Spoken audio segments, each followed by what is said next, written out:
Hello, friend. I'm Shonda Ramsey, Christian author, creative director, graphic designer, brand strategist, maker. I wear all the hats, I do all the things.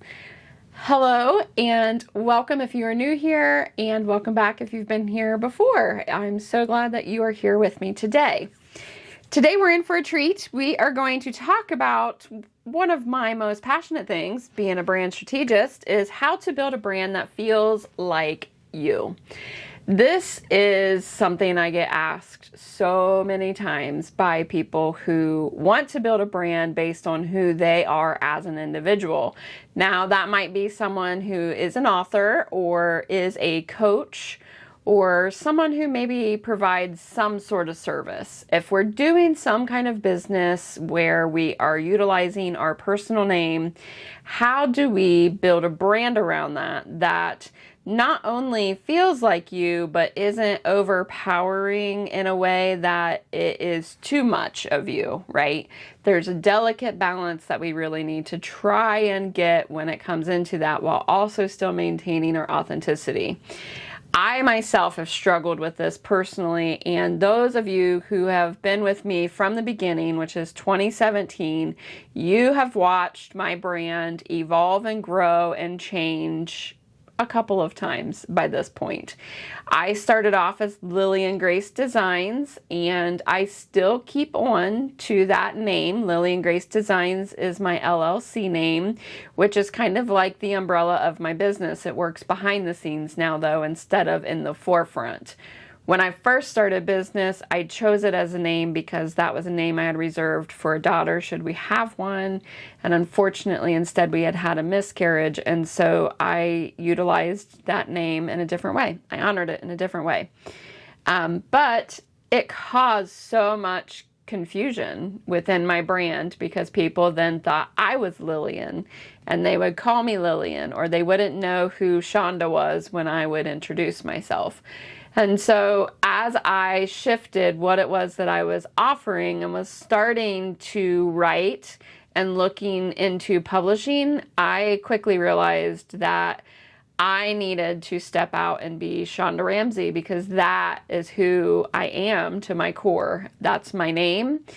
It's who everybody knows me as. And so it only made sense for me to change my brand to embrace who I was fully. Now, I also hear people struggle when we talk about choosing our own name as our brand because they want to be behind the scenes, or they don't feel confident enough to step out and be who they are. And I get it more than you probably realize, because hiding behind the scenes was kind of like my comfort zone. It was something I could do, and not many people would realize that it was me who was doing all these things. But what I quickly learned in that was I wasn't being true to myself. It was great to build a brand. It is great to build a brand. It's something I love doing, but it felt like something was missing, and I couldn't quite put a finger on exactly what it was that was missing within my brand, until one day I realized I had built a brand around what everybody else kind of told me to build a brand on. I was doing products that other people, kind of recommended me to do, and they weren't performing well. And I'm like, I'm not really doing what I want to do. And so then I had to ask myself, well, Shonda, what is it that you want to do? So my first tip for you is get clear on what it is that you want to do, especially when you're doing a brand that is under your name, a personal brand. You want to get clear on what it is that you are offering, whether that's a product or a service. Make sure that you know exactly what it is you're going to do. You don't have to know how you're going to do it. That comes, right? It's good if you do know a little bit about how you're going to do it. But again, as long as you know what it is, that's what matters the most. You also want to make sure that it lends into your strong suits, something that you're passionate about, something that you're skilled at, something that maybe you're gifted in, or something that you're called to do. Those are really great things that you can focus on. When you do that, we want to make sure we include our personal identity within our branding some way, somehow. So visually, when I talk about that, what that might be is, what's your style? Are you someone who likes overly feminine fonts and flowers? Incorporate it. If you are somebody who likes sleek and modern, incorporate that. So go with what you really like and what represents you the best. If you have something in your life that keeps coming up, like a recurring theme, incorporate that. And the best example I can give you on that is my own, and that is my heart mark. There is a reason for my mark. It actually looks like an exclamation point.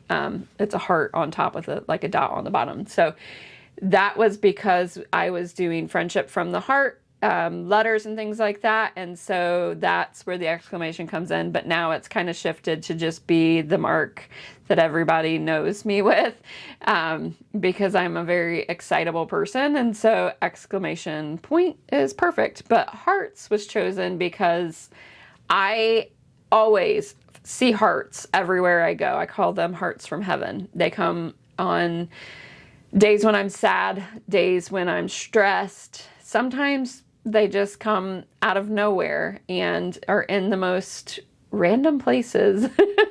And of course, you have to kind of look for them because they show up in different things. I've even had friends text me pictures of hearts that have shown up to them and they've thought of me. And it's just one of those things that I've always kind of clung on to. And so it made sense to make it my personal brand mark, right? So the heart is everywhere.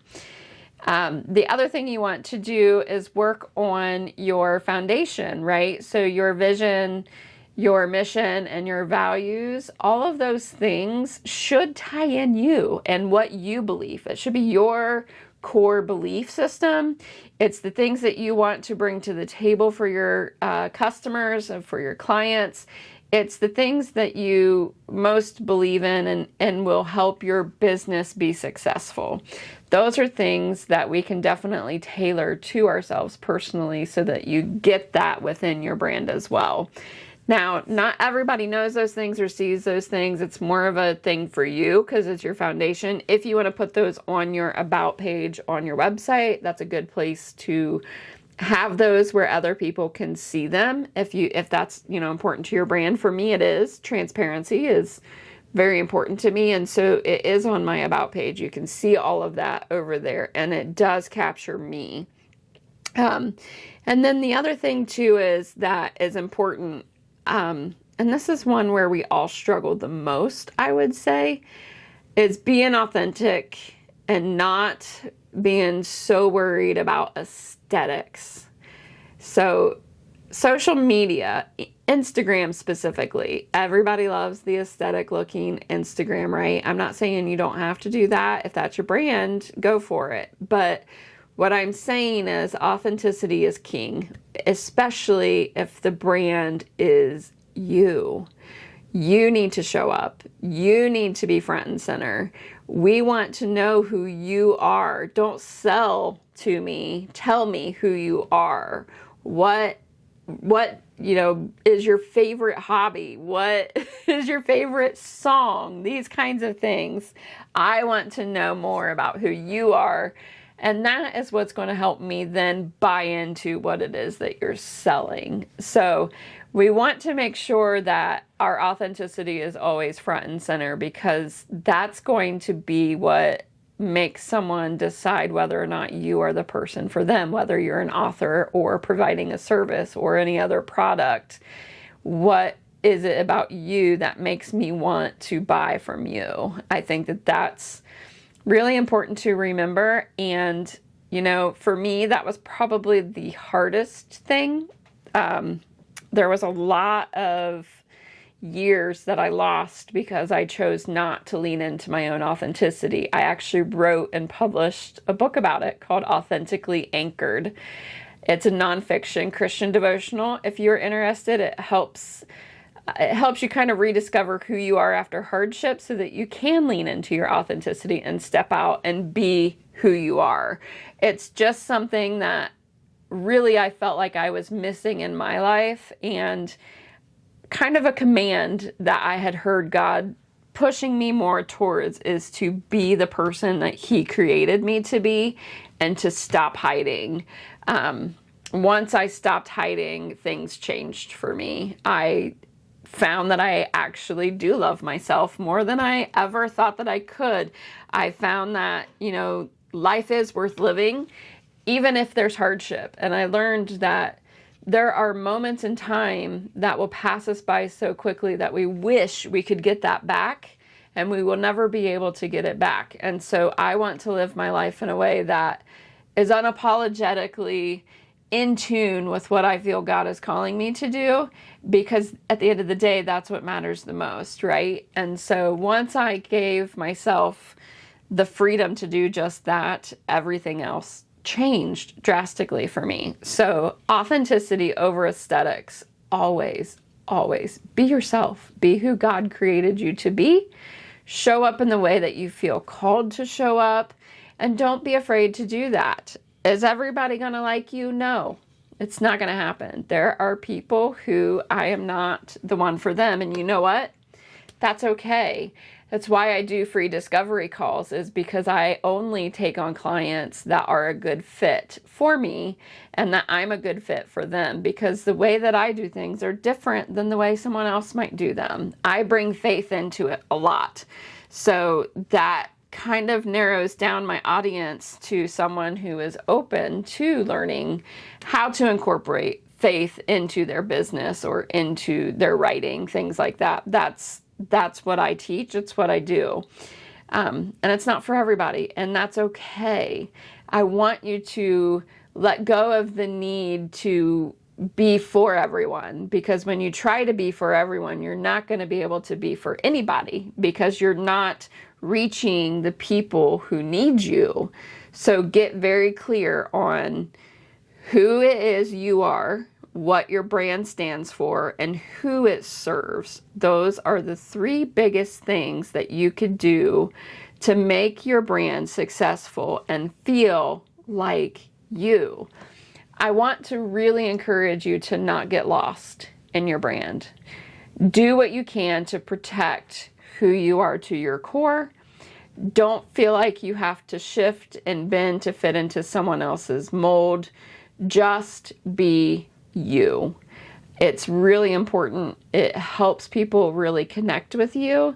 And to be honest, that's how you build connections with other people. If you think about it, think about your best friend for a minute.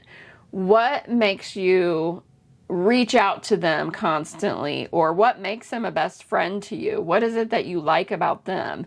And then ask yourself, what do they like about you? And so then once you start asking those questions, if you don't know the answer to that, don't be afraid to ask them. They will tell you, trust me. They're your best friend. They're going to tell you anything. And find out what it is that is sticking out as to what makes you a likable person. And then I would incorporate those things into your brand, because that's only going to bring your people to you. All right, friends, until next time.